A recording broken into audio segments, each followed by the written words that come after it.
Chapter 3.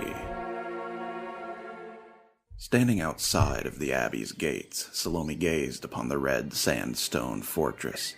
It surpassed the hugest oaks in height, and was completely unrivaled in size. "Look, Samuel," she whispered. It's like a palace."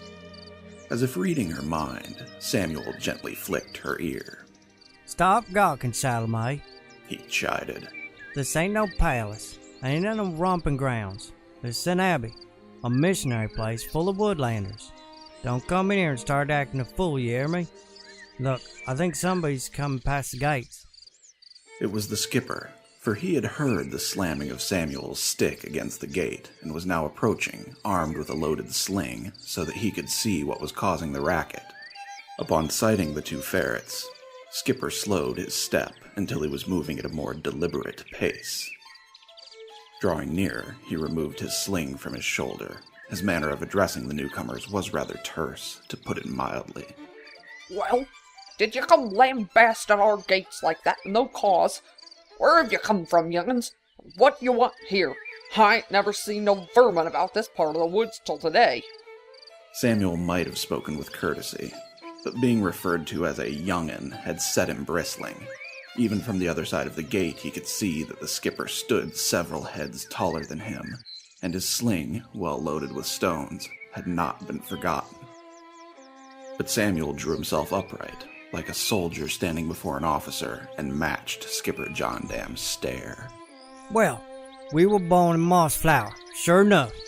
Though we don't particularly make ourselves the business of all the woods, we live private, see?" Salome frowned. Born in Mossflower? What on earth was Samuel talking about? But Samuel shot her a look, warning her to keep her mouth shut, and she did so.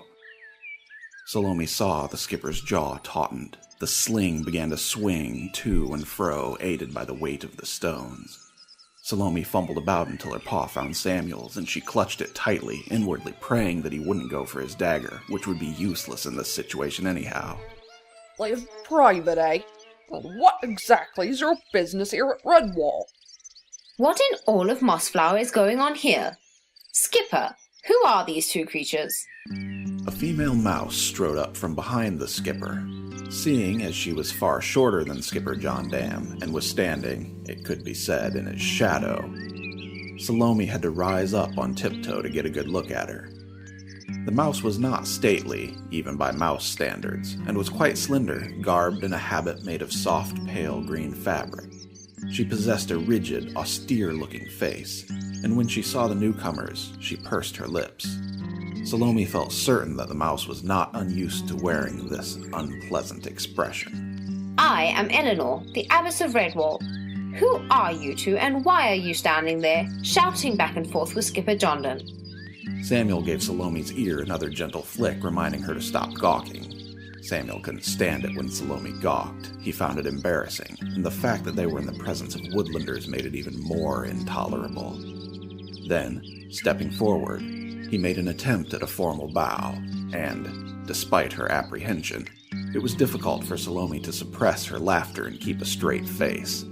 "Good afternoon to you, Miss Elinor. I'm Samuel, and this is my sister Salome." The abbess stared at the young ferrets for one long moment. At length she returned the bow.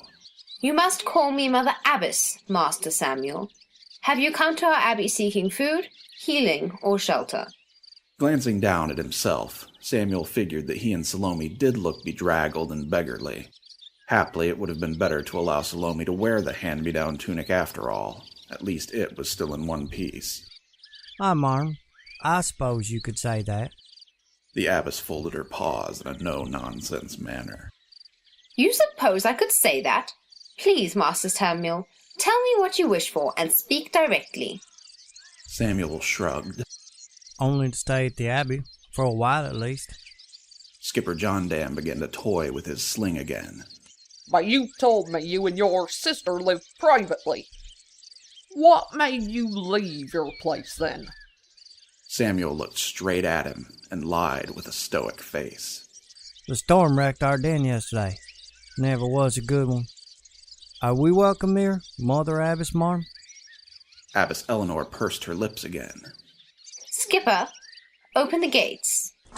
Skipper J obeyed, and the ferret siblings entered. He spied Samuel's dagger peering out of his tunic pocket. His paw shot out and seized the blade. Instinctively, Samuel flinched. Salome saw that his paws were clenched, and he seemed to remember that he was in the presence of a woodlander abbess, and forced himself to remain calm. I'll keep this with me. The creatures at Redwall Abbey are peaceful.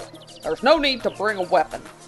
But Abbess Elinor, after carefully scrutinizing the dagger, reversed the decision.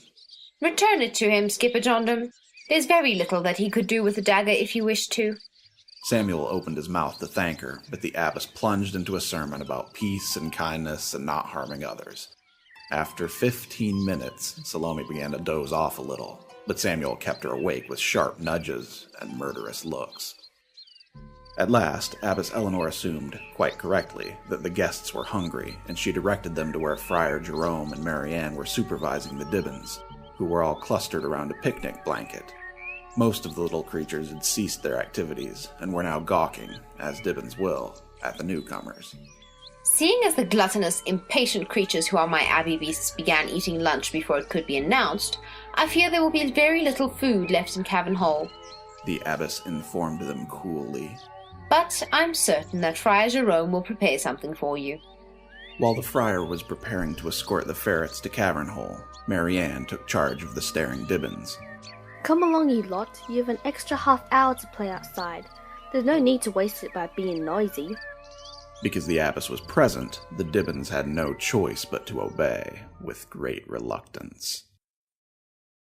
Salome and Samuel had never entered a room that was huger than this cavern hole, or any building for that matter, including Chief's manse back at the settlement. Mice in green habits, hedgehogs, a handful of squirrels and moles, a large number of otters, who occupied a special corner of the cavern hole.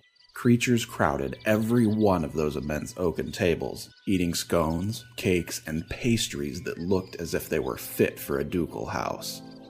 Well, actually, it could hardly be described as eating.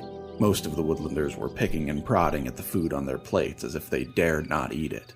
Every beast seemed to be hanging his or her head, staring at the floor. The abbey dwellers were all silent, only speaking when a platter or jug must be passed. Excuse me, miss. Please pass the October ale. Yes, sir. Thank you. There was no lively chatter, no jokes were exchanged, and no beast was singing or humming. One unfortunate hogmaid belched aloud and she cried, Oh, beg your pardon. and glanced up, fearing that the abbess would be standing in the doorway armed with a sermon about table etiquettes. It was then that she, and all the creatures in Cavern Hole, saw the two ferrets. Spoons, forks, and mugs were set aside, and for several moments the abbey beasts only stared, just as the Dibbons had. Abbess Elinor cast a look of withering scorn over her creatures. This is Samuel, and this is Salome. They will be spending a few days at the abbey. It is high time that all of you return to your daily tasks. You have eaten more than enough. Work will help you to shed the weight that your gluttony has most likely caused you to gain. Salome was beginning to understand why these abbey beasts seemed to have no appetite.